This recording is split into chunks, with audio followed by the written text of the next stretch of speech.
En fait, on est sur une île, l'île de Sadiat, et on fait une île sur une île. C'est en fait l'île qu'on est en train de créer avec le bâtiment. C'est un projet qui a été imaginé dans la tête de gens complètement appartenant donc, à ce lieu, à cette culture, à cette géographie, à ce climat.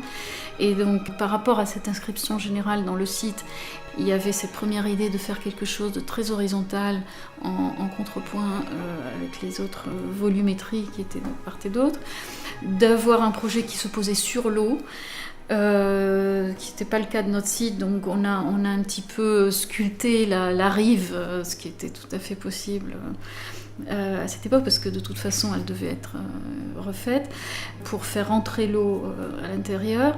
Donc cette idée d'île sur l'île. Je pense que c'est important de créer des lieux qu'on a envie de visiter, mais surtout de revisiter.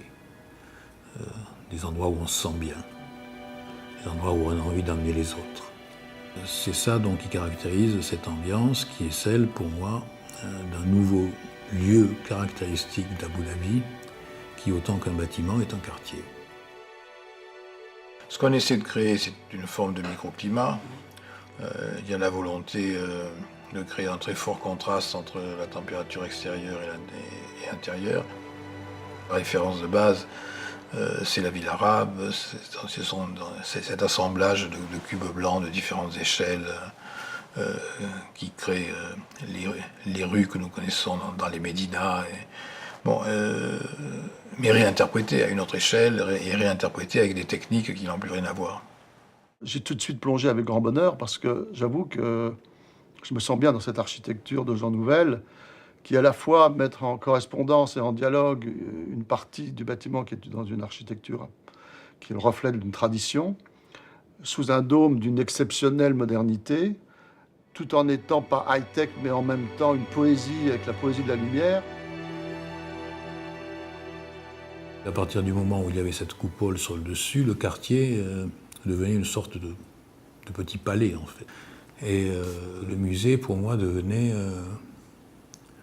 un grand bâtiment de la ville, très accueillant, en fait un palais, mais un palais populaire.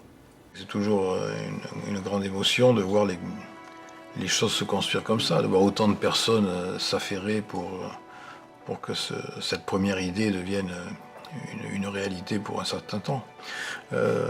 Donc ça, c'est toujours une énorme satisfaction. Et de voir aussi que en même temps, le chantier progresse, mais les détails sont là, et donc on peut espérer que dans la rencontre des deux, on arrive exactement à notre point d'arrivée tel que prévu.